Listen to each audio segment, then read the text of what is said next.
Diaries. તો આજે આપણે બનાવીશું હાંડવો। તો ચલો આવો આપણે જોઈએ હાંડવાની રેસીપી।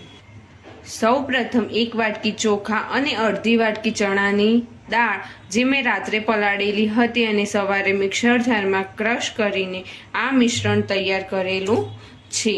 ત્યારબાદ કોથમીર, કઢી પત્તા, એક વાટકી દૂધી છીણેલી, અડધી વાટકી ગાજર, અડધી વાટકી કેપ્સિકમ, 2 ચમચી રાઈ, 1 ચમચી જીરું, લસણ આદુ મરચાંની પેસ્ટ, અડધી ચમચી ઈનો, 1 ચમચી હળદર અને 2 ચમચી તલ સફેદ લીધેલા છે, 3 થી 4 મોટી ચમચી તેલ અને આ હિંગ લીધેલી છે।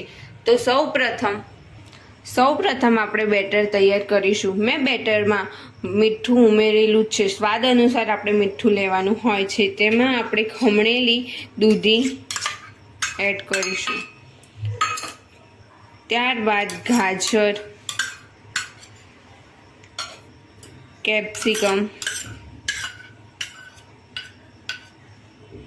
આ બધું એડ કરીને મિશ્રણને સરસ રીતે હલાવી દેવાનું છે।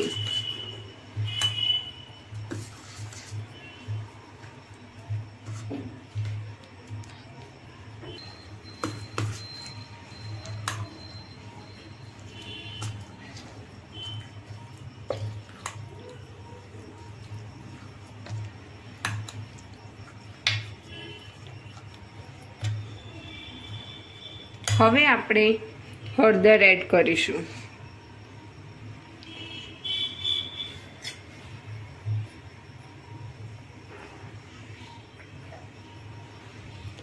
હળદર એડ કરીને મિક્સ કરી લેવાનું।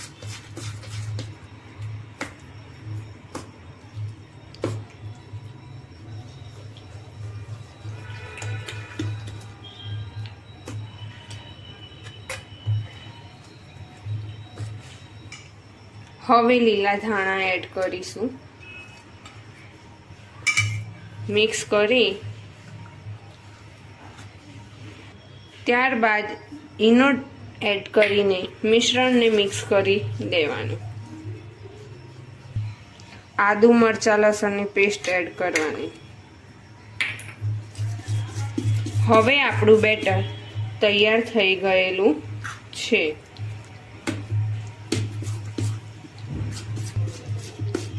હવે સ્ટવ ચાલુ કરીને પેન ગરમ કરવા મૂકવાની। આપણે હાંડવો પાતળો બનાવવાનો છે। અત્યારે માણસો બધા પાતળો હાંડવો ખાવાનું પસંદ કરે છે, કારણ કે ક્રિસ્પી હાંડવો બધાને વધારે પસંદ આવે છે, માટે આપણે પાતળો હાંડવો બનાવીશું। પેન ગરમ થઈ ગયેલી છે। હવે આપણે એમાં તેલ એડ કરીશું।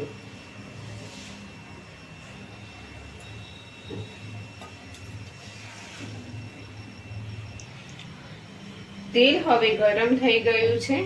તેમાં આપણે સૌપ્રથમ રાઈ ઉમેરીશું,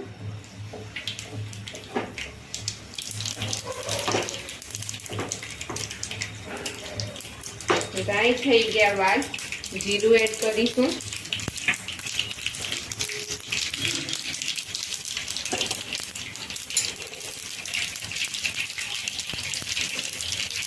એક મોટી ચમચી હિંગ એડ કરીશું,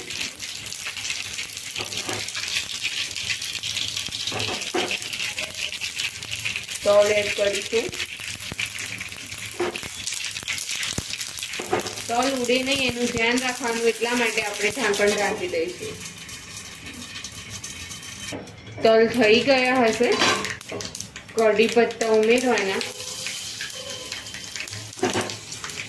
અને હવે બેટરને અંદર નાખવાનું।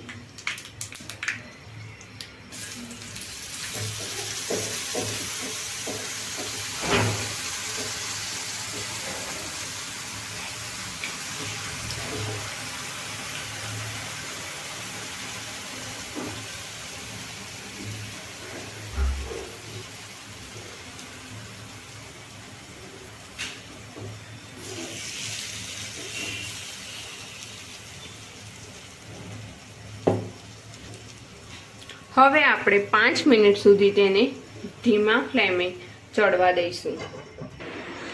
5 મિનિટ થઈ ગઈ છે। હવે આપણે હાંડવાને ફેરવી દઈશું।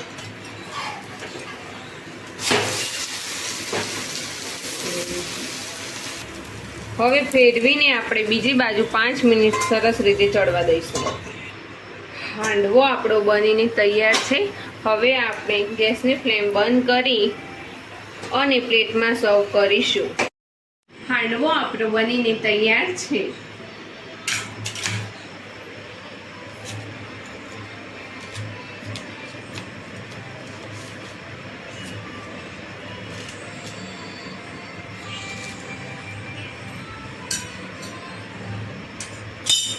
એકદમ ક્રિસ્પી અને પોચો હાંડવો થયેલો છે।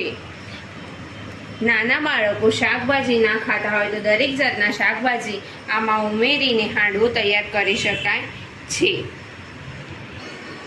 જો તમને આ વિડીયો પસંદ આવ્યો હોય તો મારી ચેનલને સબસ્ક્રાઇબ કરી બેલ આઇકન ઉપર ક્લિક કરી લાઈક કરી શેર કરવાનું ભૂલશો નહીં। Thank you.